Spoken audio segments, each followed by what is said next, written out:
Salió la tan anunciada reserva activa a las calles. Ese escuadrón de Rambos rellenitos de odio dizque a protestar contra el gobierno Petro. Porque hay que salvar a Colombia dizque de la dictadura Castro Chávez Putin Boric petrista. Pero no sabemos qué fue peor, si el sobreesfuerzo de ese pelotón de naranjas ombligonas por mantener su marcha, o el esfuerzo de los medios uribistas por pretender mostrarlos atractivos y heroicos en medio de bengalas de humo. En todo caso, hay que decir que en un país como Colombia, atravesado por la violencia, al pueblo no le interesa ese tono belicoso, ni esa nostalgia de guerra, ni ese tono fascistoide y golpista. Todos esos señores disfrazados y de cara pintada, corriendo en cámara lenta, que no tienen claro por qué es que protestan,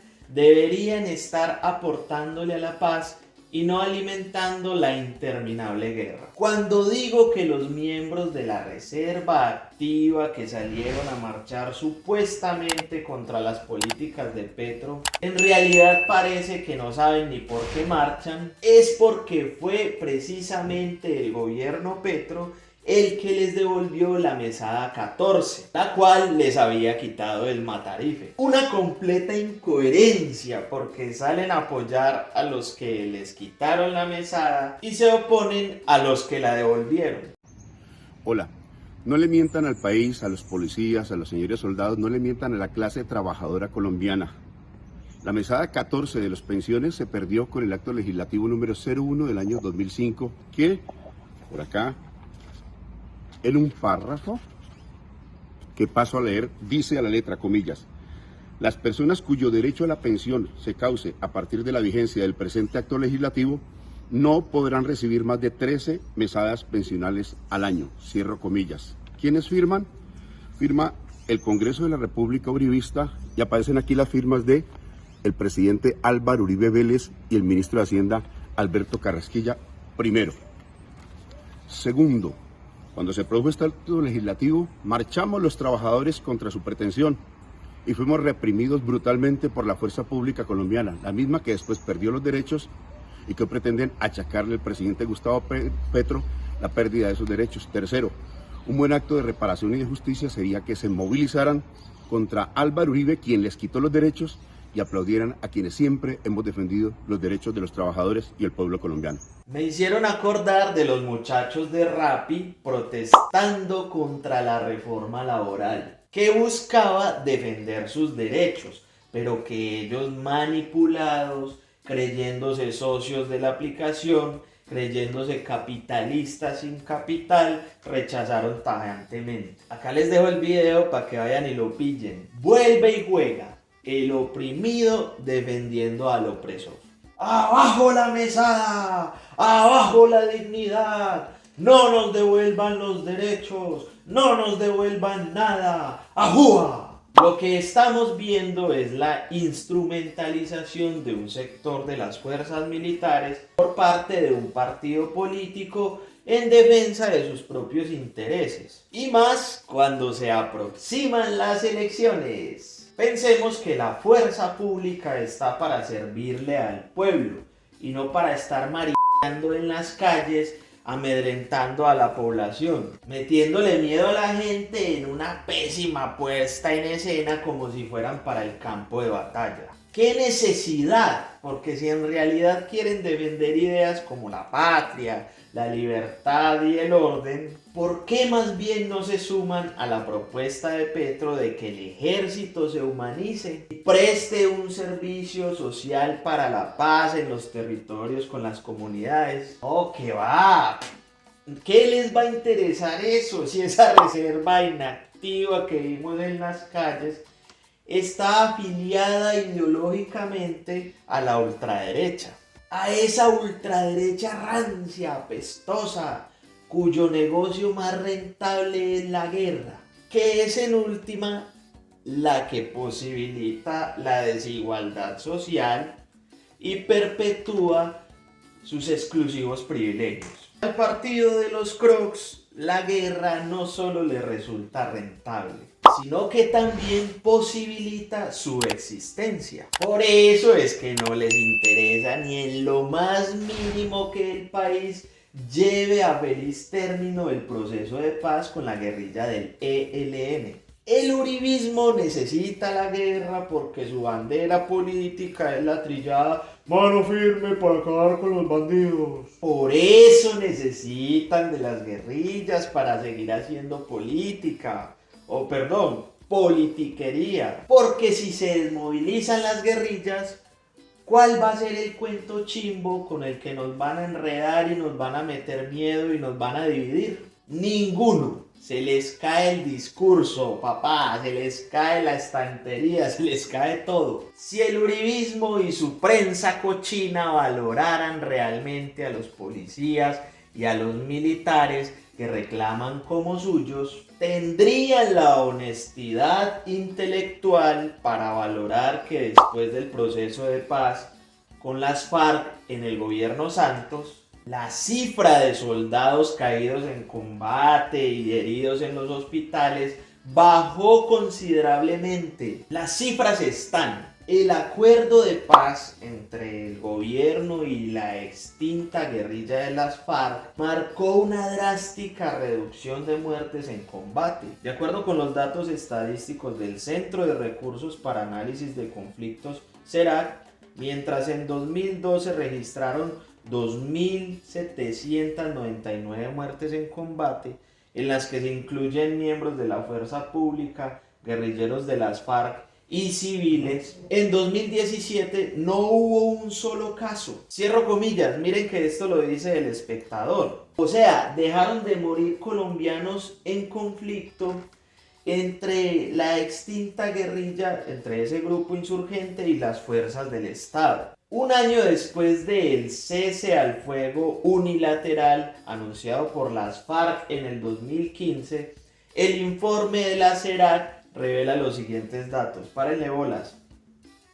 Acciones ofensivas de las FARC caen 98%, de 1,51 a 0,03 acciones en promedio diario. Combates fuerza pública FARC se reducen en 91%, de 0,68 a 0,06 combates en promedio diario. Muertes civiles caen en un 98%, de 0,19 a 0,003 muertos en promedio diario. Muertes de combatientes caen 94%, de 1,08 a 0,07 muertos en promedio diario. Entonces, si tanto le gusta la guerra a los uribistas, pues que vayan a pelearla a ellos. Pero la realidad es que les fascina la guerra desde la comodidad del sofá y eso sí, con hijos ajenos. ¿Quiénes son los que se van al ejército? Por necesidad, los pobres. ¿Quiénes son los que son reclutados en las guerrillas? Los pobres, es decir, los muertos los pone el pueblo. ¿O es que ustedes creen que los hijos de la doctora, excelentísima doctora Cabal y la excelentísima e ilustre doctora Paloca Valencia se van a enlistar en las filas del ejército para defender la patria? Jamás. La oposición inteligente y su prensa obediente usan a la reserva activa para atemorizar a los colombianos, porque siguen fieles a su vieja y efectiva estrategia de meter miedo. Lo hicieron cuando auguraban un éxodo masivo si ganaba Petro. Lo hicieron creando pánico económico, afirmando que le habían comprado dólares a 6.000 o a 10.000, cuando el dólar hoy por hoy en Colombia está por ahí en los 3.900. Cuando fueron gobierno usaron la fuerza pública para atacar al pueblo, no se nos olvida. Hoy que son oposición convocan a la reserva inactiva para tumbar al presidente. Pero ¿saben por qué?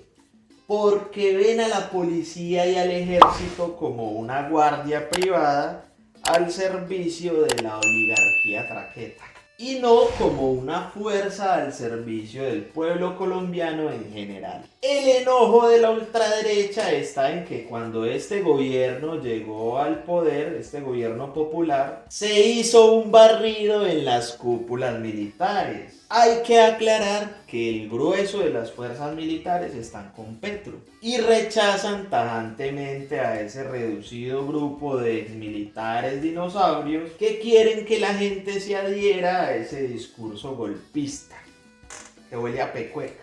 Me parece que el enojo de la ultraderecha tiene que ver con que diariamente se les están cayendo los emprendimientos. Porque los militares de este gobierno, del gobierno Petro, están para combatir el narcotráfico y no para defenderlo. Por eso es que insinúan un golpe de estado hasta en la sopa, incluso ya cantándolo de manera directa, sin pelo en la lengua.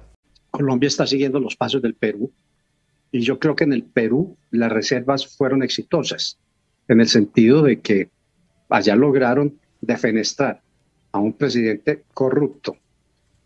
Aquí vamos a tratar de hacerlo mejor por defenestrar a un tipo que fue guerrillero. Lo que pasa es que el uribismo padece una nostalgia de crímenes de lesa humanidad, nostalgia de seguridad democrática y de falsos positivos, nostalgia de métodos militares y paramilitares, los primos, para acabar de golpe con el Estado de Derecho, la democracia, la libertad y ese orden del que tanto hablan. Enfermos terminales de guerra reclaman a gritos más terrorismo de Estado. Esos son bravuconadas de los traidores. Pues como diría Simón Bolívar, son traidores y son malditos los soldados que apuntan sus armas al mismo pueblo. Yo prefiero a los soldados llevando agua a los pueblos que sufren la sequía, los soldados abriendo caminos para que el campesinado pueda comerciar los frutos de su tierra, los soldados protegiendo el medio ambiente, construyendo escuelas y hospitales, alfabetizando a esa Colombia profunda, aportándole al desarrollo de la nación, no los soldados para la guerra y muriendo en la guerra. En un país acostumbrado a la violencia, con más de 50 años de guerra, con magnicidios y masacres normalizadas y heridas profundas, en donde los gobiernos y el paramilitarismo han caminado de la mano, ¿quién nos dice que las amenazas de golpe de estos loquitos rellenitos de odio no se van a traducir en un baño de sangre para devolverle el poder a la ultraderecha rancia? El que crea que las Fuerzas Armadas, después de décadas de gobiernos de ultraderecha, van a estar despolitizadas, es un ingenuo, un completo ingenuo, un miope político, porque estos militares no usan botas, sino crocs. Pero es que pónganse a pensar ustedes, ¿qué más se puede esperar de esta oposición inteligente que a falta de argumentos siempre recurre a la violencia? ¿Qué más se puede esperar de una oposición inteligente comandada por la excelentísima e ilustrísima doctora Cabal y su masajista Polo al Cuadrado, que todos los días destilan su discurso de odio y desinformación para envenenar y confundir al pueblo colombiano? Exacto, no se puede esperar nada bueno, nada fundamentado, nada profesional, nada democrático, nada para debatir, nada de nada. Y bueno, parceros y parceras, hemos llegado al final de un video más de Dibujante Caminante. Si les gustó este video, por favor denle like y no olviden suscribirse a nuestro canal. Y por supuesto, déjenme sus comentarios, esas opiniones que tanto valoro y que leo y que siempre respondo. Por otro lado, párenle muchas bolas a ese discurso belicoso, no sé qué, ¿guerra con quién? Si antes necesitamos que el proceso de paz llegue a feliz término y uno puede decir, va a poder decir francamente, con sinceridad y con la mano en el corazón, que uno prefiere los militares haciendo trabajo social en los territorios que muriendo en la guerra. Una lucha interminable. Y bueno, parce, nos pillamos en redes, sigan compartiendo los videos, sigan compartiendo estas caricaturas. Y bueno, chao, chao. Dibujante, caminante, dibujante, caminante.